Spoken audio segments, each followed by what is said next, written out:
The AI Shift podcast. Let's go. And I said to her, look, if you lock him in under the stairs again, then like the problem's solved. Anyway, so we are back again with some more amazing, groundbreaking, mind-blowing AI content. Although this isn't AI generated, or is it? There's a thing. Is this AI video or is it not? Is AI good enough to make people look this ugly? I was going to say, I would not be here if this was AI generated. Well, you only get one prompt and you've got two people that look kind of similar. Yeah, this is the free account version. Which, yeah, I guess that kind of leads us on to the topic of AI. I suppose getting it wrong isn't quite right, but where it's lacking, I think that it is lacking in a lot of areas. So there's still some bits that needs improving, which is changing every day. But what are your thoughts, Lee? I would say obviously there's still, with anything, there's always this kind of balance, isn't there, between like how much time do you spend optimizing the approach versus just doing the task. Like I speak to a lot of people, and when I do a lot of like training and stuff, there's always this thing of like I don't have time. The way I do works well enough. I still have to do like 40, 50 hours on this task or whatever the thing may be, but I know what I know. And though this new way of doing it might help, it's going to take me 20 hours to figure this stuff out. And I think a lot of people and a lot of companies have been burnt with the digital transformation brewing before, with this new thing or this new way of working was going to dramatically change everything. And this is the next hype in that respect, right? I think it's a valid hype. I think it definitely is quite transformative. But, how do you then convince people to make these kind of changes, especially when, I think there is this kind of curve that happens at the moment where, you get exposed to some of these LLMs, and you get this 10 to 15% productivity boom, and it's like amazing. And then you get stuck because then the technology of the products that use them is still kind of growing and catching up. Of which, I'm sure we have our own kind of war stories of, the stuff that does work well and doesn't. Like I did a security review of something I had, Claude Code building, and I had to run the security review like 5 times for it to kind of pick up everything. And it picked up stuff I would never have picked up. But again, how do you know to run it 5 times or 3 times, or do you run it 7 times, or that type of thing is I think is maybe where the skills start to move towards, right? Yeah, and I think that's something I've seen. I've got a skill that I've been putting together for doing that, similar things to what you're talking about there, for doing security reviews of code. And sorry. As in a Claude skill. Yes, a Claude skill. Yeah. And I would run it, and it'd find a lot of issues, and like great, and it would give you the PWA number and all that sort of stuff. And you're like, oh my god, this is awesome. You then fix all those issues and run it again, and it go, oh, I found all these other issues, and like I found the sweet spot for that was that I'd have to run it 4 times before it picked everything up, which. It's probably down to the way that maybe the skill's put together and how long it's actually spending on what it's doing. And it's like that, suck it and see if how close am I that iterative process. But like I've just come back from a business event, and I was talking to a lot of people there about AI, and there was a few people that were very much of the opinion that it's terrible. It doesn't really do what you want. And there was 2 main examples that came out of that sort of camp of thinking. One was that there were the people that were using it as a Google replacement. Yeah. They were just broadly going into it and going, oh, what is the legal requirement on X, Y, and Z?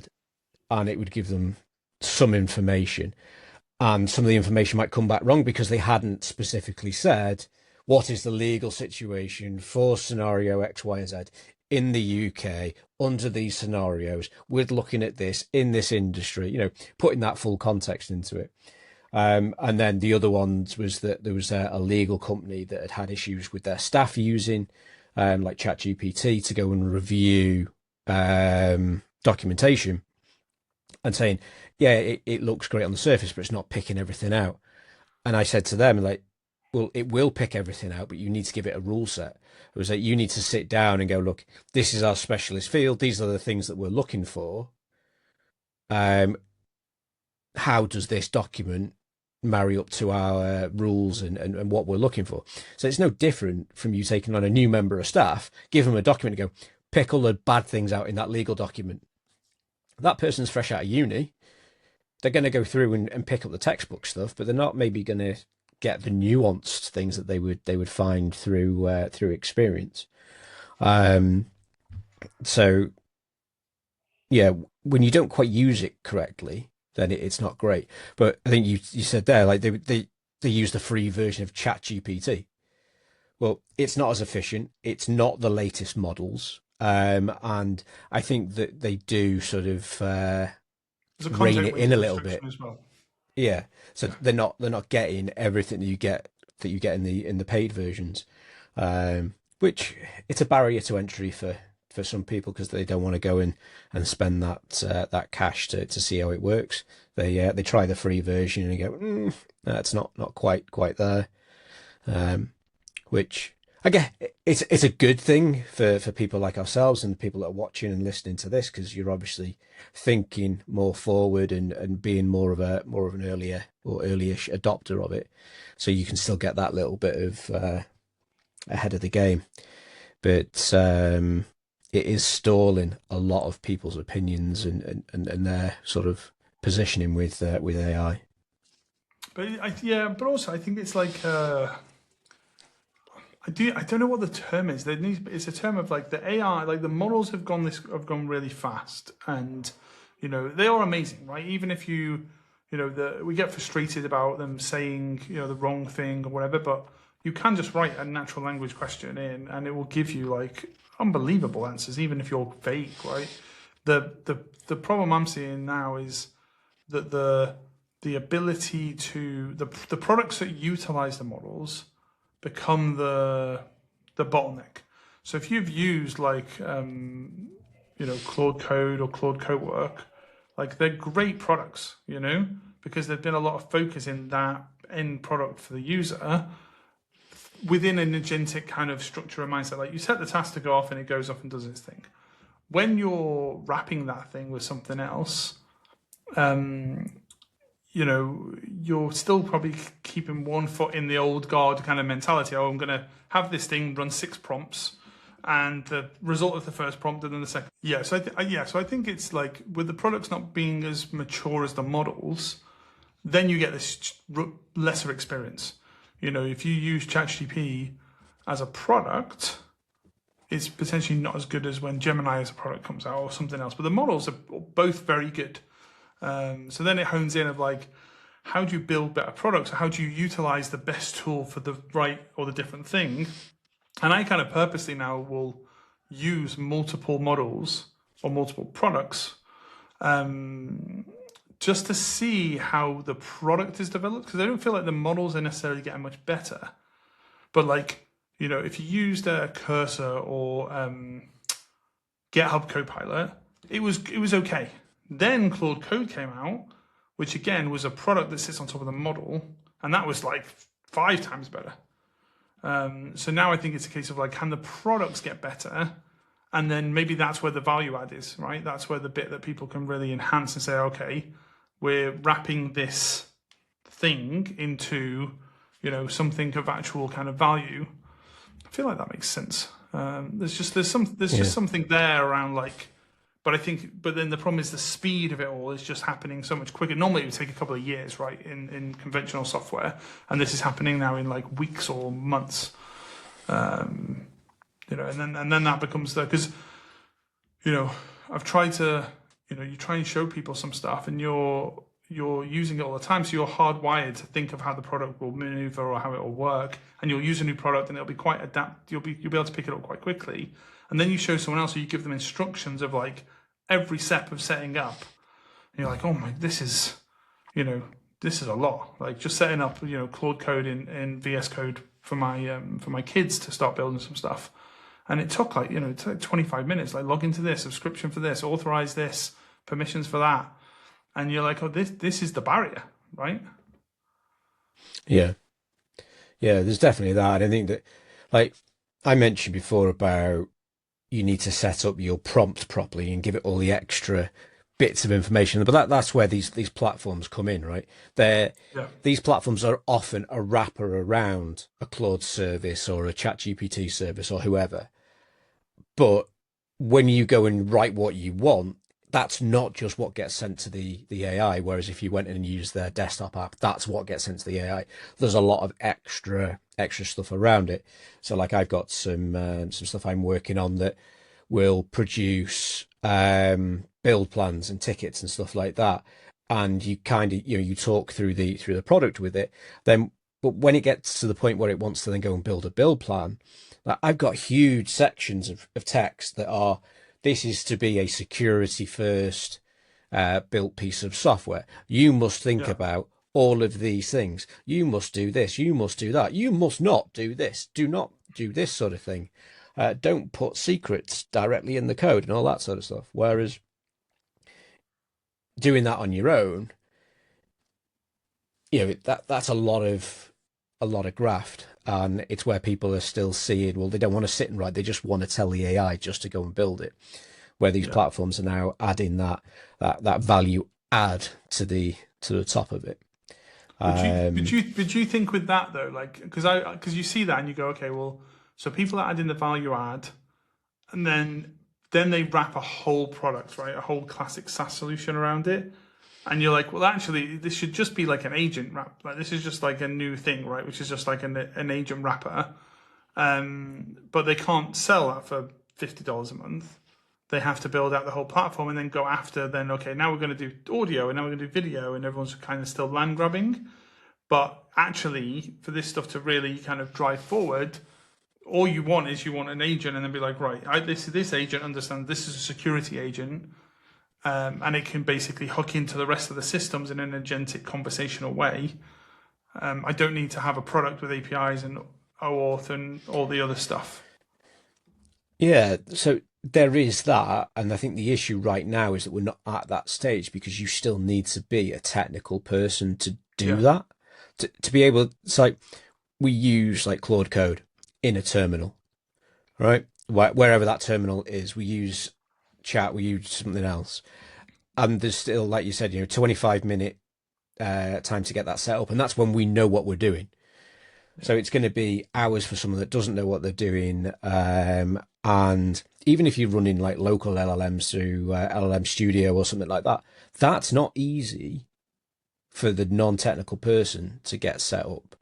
Whereas people understand SaaS offerings and they like a nice little website they can go onto and they can just click a few buttons and it goes off and it does the magic, because it's still being seen as it's by the non-technical, it's a black box magic thing. We don't know what's going on, we don't know how it's happening, but it's doing it. And I think that most people don't care, and if they're going to pay 50 quid a month or whatever, and it saves them hours, they don't care how it does it. And it's a similar conversation that I've had in software development, where I've gone in as a contractor and the teams are like, oh, well, we need to make sure we're using tabs and we're not using spaces and we're doing this and we're doing the other, and it's got to be this way and it's got to look this thing, and you can't have more than 100 characters on a line, and your classes have got to be under 150 lines long.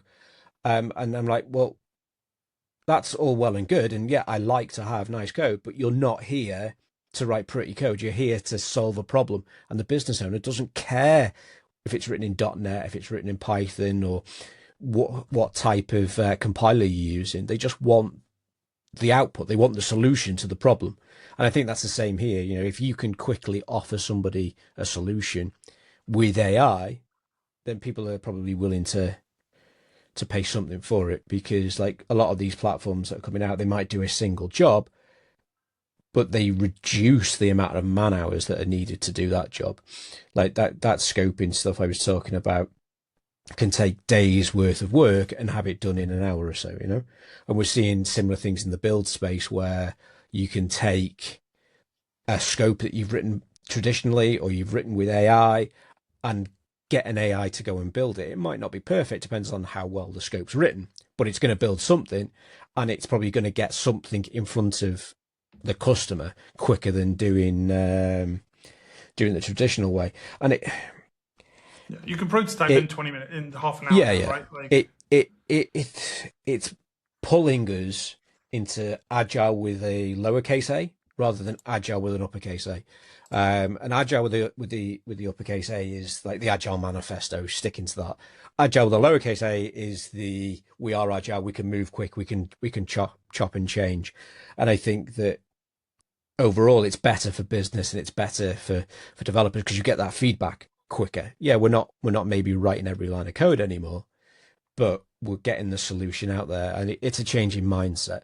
And for years, everyone has said, fail fast, fail quick. Well, that's exactly what AI does. It does things badly. It gets things wrong, but it gets something in front of the customer so you can see if you're going in the right direction. And you can still go back and tweak those things that it got wrong. You know, you don't have to use the AI to do it. If that's the way that you're sort of you're wired to work. And I think it's going to be a big shift in the paradigm of a lot of these agile coaches and business transformation and all that sort of stuff. And there's definitely room for new ways of working with this AI, which probably align better, as I say, to the lean principles and agile principles that people have been touting for years. It's no longer snake oil. We can actually be there. But do you think, though, therefore, people will, like, I think conceptually, yes, people want stuff quicker, but the rest of the organization, if you just pick a business, and they're not going to potentially be ready for it either, right? Like there's, I continuously see, I'll work on 4 or 5 things at the same time, so that the one of them things will still take like 2 months, because I know that if I turn around to deliver it in a week, they're not going to be ready for it. Like they commissioned the project on Monday, and if I'm like, cool, here you go, obviously some things are working that way, but in the majority of cases, they're just not, other people aren't running at that speed, and then you kind of look at it and you go, okay, where's the frustration? Because even if they're like, well, how do you do it so quickly? And then you explain all the stuff to them, it's just going. It's like you're talking Sanskrit, Yeah. Like I've often been pulled into projects as the delivery guy, and I don't mean like a delivery manager. I come into projects and they just want something out the door, right? Yeah. To get a hot pizza, it's done in 30 minutes, and otherwise you get your money back. So like they've had issues, right, with another developer, another development company, and they just need to get it out the door. And I've been brought in, and even though I've been brought in to get it done quickly, I'm getting these products out in days, weeks, or months, depending on what it is that we're working on and the complexity of it. Whereas now, because I had that speed before, these AI tools mean it's hours, days, weeks, not days, weeks, and months. And it is hard to then sell that to the client, because a lot of the clients are still in the mindset of, well, why should I pay this amount of money when you've done it in such a short time? And I've had it, I had it with a client, because I've got a background in graphic design as well, that I did some logo work for them, and they turned up at the office and they wanted to sit with me and go through and tweak things with their logo, and then their branding, because they weren't quite happy with it, rather than just telling me and me bringing it back to them. And we sat down for half an hour. We went through everything, and I apologise for the doorbell going off in the background if you can hear that. Like a nice cream van or something, you know. Yeah, yeah. Perils The of only reminisce. doorbell we could get that was waterproof, and unfortunately, every ring on it goes on for about 10 minutes. Anyway, I sat with him for half an hour. We tweaked it because he kept saying, "I don't know what I want, but I'll know it when I see it." And I tweaked it and I tweaked it and tweaked it, and we got it. And he's like, "That's it. The logo's great. The branding's great. This is what we want. Let's go with that."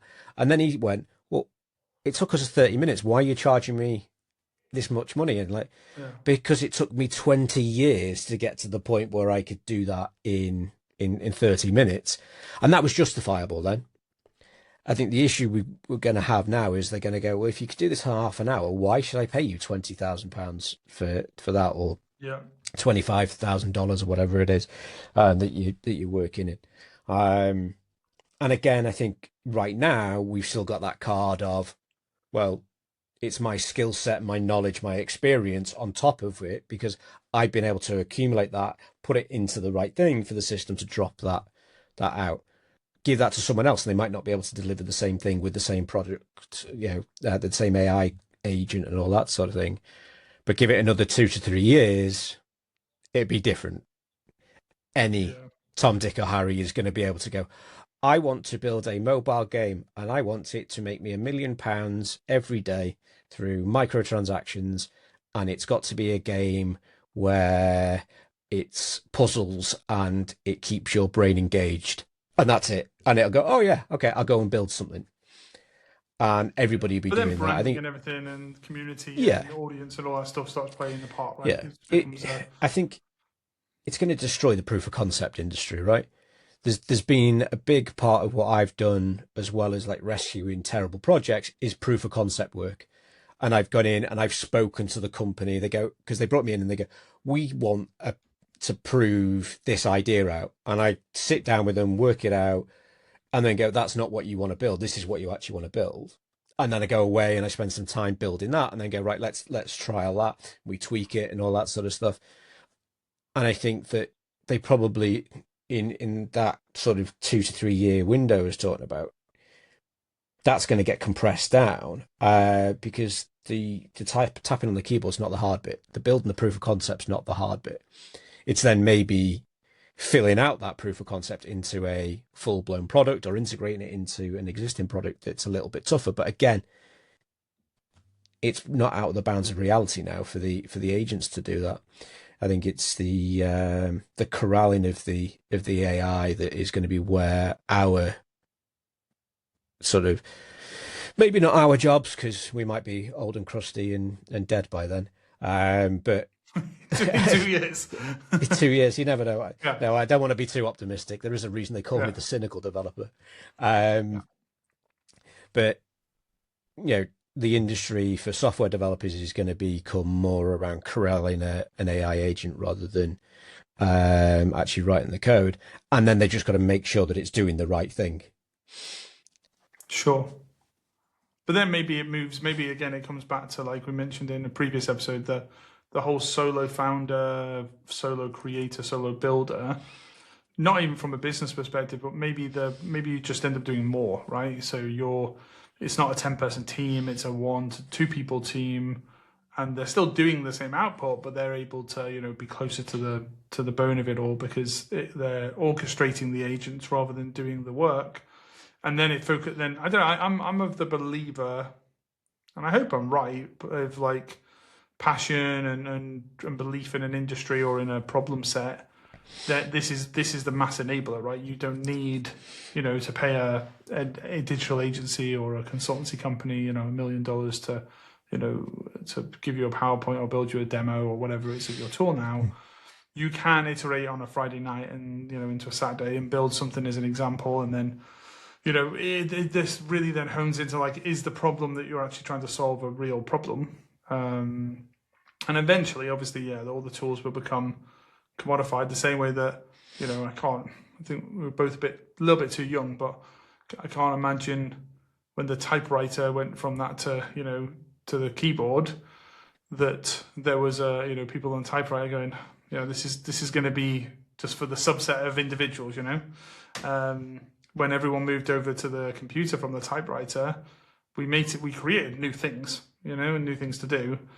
And I think AI is no different. I do think that we'll have to reinvent more dramatic things, or more humanistic, or like in Asia, like people get paid obviously to be like, rent a boyfriend or a girlfriend or that type of things. But also now more people are getting paid to like just go and walk, just to go and walk with someone and have a conversation about something. And I think with that digital detox stuff that kicks in, the more we have this agentic work at home, you start to kind of go, how do we then have more human connections with each other? Like I always find, like you obviously went to this business thing this morning, and I always hate them events because you walk in and it's 100 people, and it's how much, it's not even to go and like make business and make money and stuff. It's just you're trying to find like interesting conversations, or I am when I go, and it's like you just have to waste so many minutes. Yeah. Just going through the pipes of like people who are just trying to sell at you, and not actually have an interesting kind of conversation on whatever the topic may be. And I think this is no different. I just have this conversation with AI. That's the problem. Yeah, you've nailed it on the head, because this was a networking event that I went to, and one of the questions I get asked is, what are you hoping to get out of today? And I was like, I just want to talk to people. I'm at home all the time. I've just come out of 2 years of doing 18-hour days working on massive projects. I just want to see what people are doing, how their businesses are running, what they find interesting. And as you say, having an interesting conversation with some actual people, because, person to person interaction is a hell of a lot different than having a meeting with someone on Teams, and I don't think people appreciate that. I think with regards to industry changing, something that's a little bit more relevant maybe to our listener base, and it happened in our lifetime, was where they brought robots into the car industry. That was a huge disruption. Loads of jobs got lost, but loads of jobs got created in different areas. And it's going to be a similar thing on a broader scale. Like, I think that's the problem, right? It's much broader and quicker. That's the inflection point. Like, did you see the slight tangent, but arguably something related? Did you see the brain thing, the brain computer thing, playing Doom the other day? They've got cells. the brain cells in the petri dish, like reacting positively or negatively to it playing Doom. Yeah. And it's just a neural net, right? Basically, in essence, it was able to map out the thing, and you look at that and you go, "This is cool," until you put the brain into a Tesla robot with an LM, and then it's like now the thing can run through Doom, but also can then run through a city, can run through a building, and obviously with seeing with OpenAI, this and Anthropic have been going through ups and downs with the Department of Defense in the US around, like, obviously, do they work with the defense industry? Do they not? And the robotics industry, and a few people have left and stuff. And you see this kind of acceleration of this stuff becoming more, not humanized, but I guess more into the physical world. And it's that shift of like, will we just get jobs or work or things whereby it is things like going for a walk with someone, or it is a conversation, like you actually do get paid for that 30-minute specking conversation, because though you can have it with AI, it's not equally not an enjoyable experience potentially. It's more of a humor thing. And you mentioned there as well that reducing teams from 10, 20 people down to 5, 3, 2 people in a team. I think that, and this is going to be a hard pill to swallow for some people, but if you're worried about that, then you're not doing enough, right? The amount of teams that I go into and work with, and there are so many chances in the team, they're not doing much work day to day. Like I always explain to business owners, yes, your staff are here for 8 hours, but you'll be lucky if you get 4 hours worth of productivity out of them. And the AI stuff should be repositioned as a productivity revolution more than anything else. It enables you to do more. So those people that were only doing half an hour's worth of work every day, suddenly their half an hour's worth of work that they'd somehow managed to spread over 8 hours is done in minutes, and then they're like, oh, well, I need to do some more. But those people that were doing as much as they could are doing even more. But then the And I incentives are think, misaligned there, though, right? Because you're still getting paid an yeah, hourly rate. yeah. And like, I know in the UK that you're expected to be here for 8 hours a day and doing X, Y, and Z. But in a lot of European countries, it's get in, do your job, and go home. You know, they'll do a 4 hour workday. They maybe only do 4 days a week, but the mindset's got to shift, right? And maybe that's what it is. Yeah. So like we've got in the UK, we have Monday to Friday where we're working, and then we have Saturday and Sunday off. Maybe that we go through this period of massive productivity increases, and then the leading industries go, do we carry on running like this, or do we back it off a little bit, and then it's a 3-day week and like a 4-day weekend? People get to actually live and exist rather than like exist to work. Now, like, I'm not in any way, shape, or form positioned to like really have that opinion. I've just told you I was doing 18-hour days for 2 years. So like my work-life What you're balance. describing is hypocrisy, Jim. yeah. My work-life balance isn't great, but it could be so much better with this stuff. You know, I could be working with clients for less time, providing them with the same benefits, right? Using all this AI stuff, because not every client is happy for it to be used. So I can use it with some clients, I don't use it with others right now. It depends, you know, horses for courses. That's got to change, though, right? Like it's going. I think we're going to get very quickly to the point where it's like it will be seen mental that you write code. I don't see a scenario where writing code, especially where you can, you know, you can orchestrate and then oversee, like, you know, from a unit and a, you know, unit test perspective and from an integration test perspective. If you really want to separate the two things out so you can have some element of like redundancy checking and things. But the idea that you write code or you write a spec, you know, it just seems absolutely mental to me. And I know that this is a very, you know, it's very much on the I wouldn't say the bleeding edge from technology, but bleeding edge from a operating point of view. I look at all this stuff and I look at, like, you know, you use something in Claude and it doesn't quite work, and then that's when people will just give up. You know, they'll be like, "Oh, that's not what Claude said," and I'm like, okay, you could equally have asked the question that you asked me to someone else, and they could have told you the wrong answer as well. Like, it's no, like, people are still treating these things as tools, not co-workers. It's not human, but it thinks like a human because it's trained on, you know, humanity. So you kind of have to see it in that way. When companies at the moment, like, what are they called? They were Square, the merchant app. I forget what they renamed to Block, I think it was. And they, you know, Jack Dorsey, who ran Twitter, they found companies like POS, Finance Systems. And they announced the other day, you know, we're going to get rid of 40% of staff. And they basically fired, I think, like 4,000, 6,000 people or something because of AI. Not because they had, like, they weren't sitting there with half of the staff just doing nothing.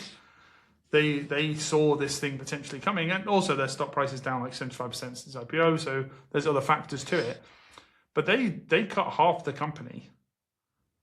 And I just think, like, that, I think, is probably what they felt like they could cut without too much ramification from the market, you know, because the price went up. I think it bumped up like 5-7%.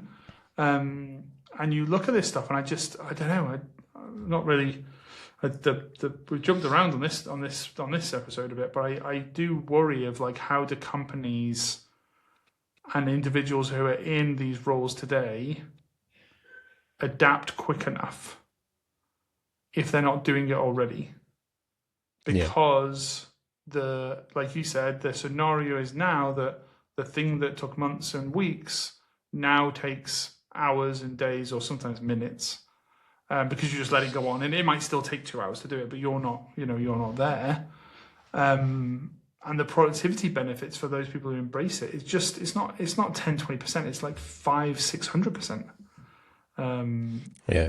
I just don't see how. I just think the discrepancy between them two, wrong word, is just going to continuously grow. Yeah, disparity between the two. Thank you. Yeah.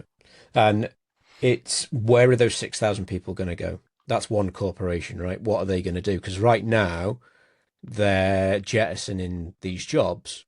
They're not repositioning these jobs. Like, I a couple of times implemented systems that replace people's jobs at good companies. They didn't fire the staff in those departments.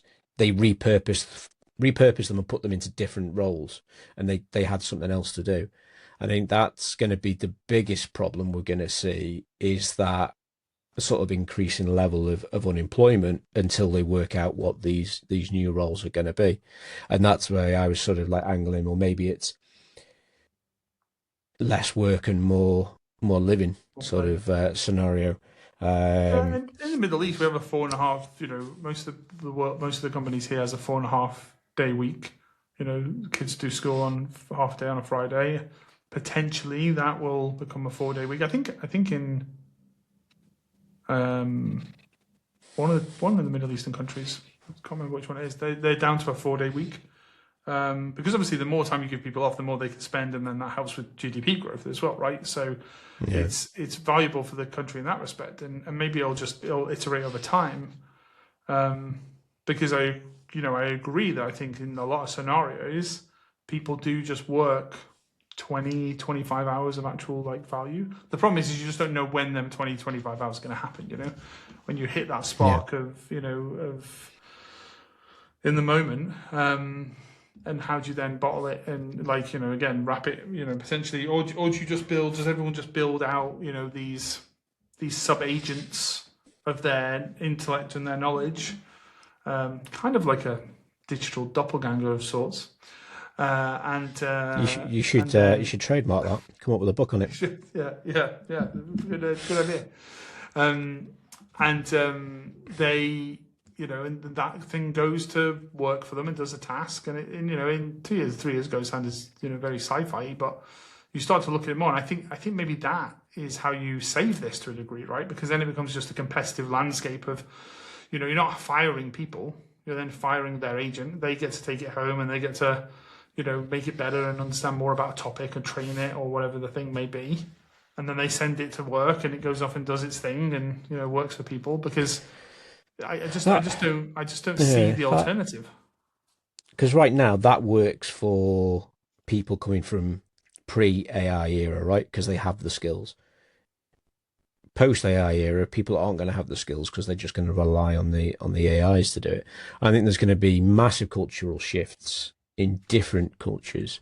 So, I was moaning about the UK's culture of 8 hours a day. You got to be there half an hour before your shift, half an hour after your shift, and the fact that we probably don't have 8 hours of productivity, 4 hours at most. But then you look at some of the Asian cultures where you're not allowed to leave before your boss leaves, and your boss might be just sat doom scrolling on some social platform or something, but you've still got to be there. That's a bigger cultural shift than what we've got to go through to achieve that work-life balance. And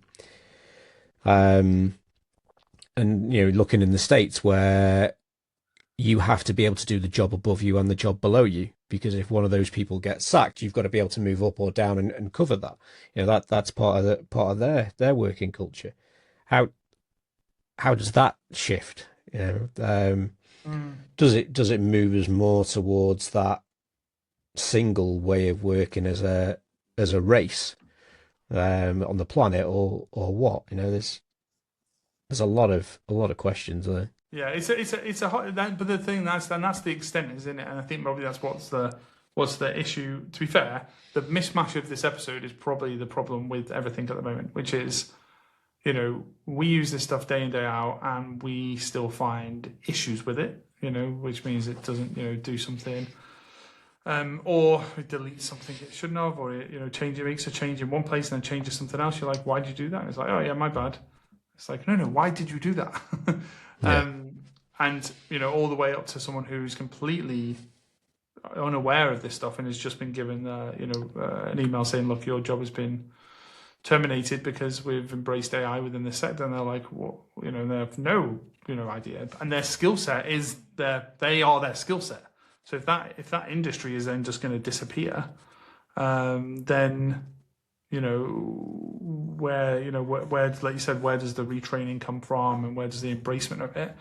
And potentially it's a to loop it all back around, like it's a way off a little bit, and maybe the stopgap there at the moment is these tools that wrap the models and wrap the agentic kind of behavior within that kind of either verticalized manner or within a guardrail kind of structure. I don't think there's a ChatGPT type thing for kids out. What do you mean? Has higher guardrails built into it. And understands that when it's communicating, it understands that it's communicating, to a child, just for them to obviously, because everyone's like, oh, kids need to learn AI in school and they need to do this, and you're like, okay, but I'm giving my kids core code, but I'm like, they could initiate the wrong command and wipe their whole machine because they don't know. Yeah. And I don't think that just applies to kids. That applies to non-technical adults as well, right? Yeah. And like I'm fully behind the get the kids involved with it. And I signed up my kids to an AI like seminar that they did at their primary school. They're 10 years old at the moment. And I went to that event, tried to keep as quiet as I could, because, I don't want to be that guy. Everyone knows I am that guy. And what they actually talked through wasn't really AI. They talked about video generation, they talked about image generation, and then they had an AI project for them to build. But the AI project wasn't AI, it was robotics. They had a little car that would move round, and it had a light sensor on the front of it. And obviously when the light value changed to a certain point, it would change direction. And then I had to explain to my kids that that's not AI, that's robotics, and very basic robotics that we've had for probably 50 years. I was like, if you want to learn AI, great, I will help you and we'll go down that journey. And then it kind of coincided with you taking your kids on that journey and having them work with it as well. And I think your kids are just a slightly bit older than mine. But yeah, getting the right people in the room to guide the non-technical, to guide the kids on it, I think is the problem we've got out there at the moment, because there's still people selling snake oil and selling the wrong thing as AI. Yeah, that's fair. Like it's to diss the strategist by any means, but it's like I think it just comes down to intention, right? Like, what's the intention of this? If you're someone who likes to build stuff and you're someone who likes to create, then you're going to love the nuances of the platforms and the tools and the skills and all that stuff. But again, if you're just a cold hard salesperson, you're like, right, I just need this thing to just optimize this ad so I get a 7% bump on screen time, and it's a balance, right? We finally got around to releasing this podcast. Pre-recorded a load of episodes and have a workflow now set up to generate clips and push them out onto different medias, and it would be very easy for us to then take the analytics data of that and have it fed back in. So before we record the next episode, it's like, right, these are the things that performed the best over the last week. So therefore you should, talk about this, and you should, be like, because any clip you have where you're doing this or you're doing that, this is what, resonates. And, and again, for some content creator or education or whatever, we'll take that approach. I think for me, I think you just have to, I think the enablement of the tools should be the ability to follow the passion. And now technological obstacle is not is being minimized for you to do the thing that you love, be it walk someone in a park or, build a software tool or control a robot or whatever the thing may be. But there is still a massively steep learning curve, where we're using this stuff very much at the, I would say, near forefront, and we're still having hassles with it, Yeah. So yeah, it's like you said, it's a hard, it's all just it's a hard balance. It's how do you balance it? The irony. In next week's episode, find out how you balance it. Yeah. Yeah. Sign up for our course on how to balance it. Yes. In 3 short weeks, we can help you balance your life. We have not balanced ours by any means, but we are people who like to tell you what to do, not to do what we say. So Exactly. okay, until next week. Yeah. Bye. Bye. The AI Shift Podcast. Let's go.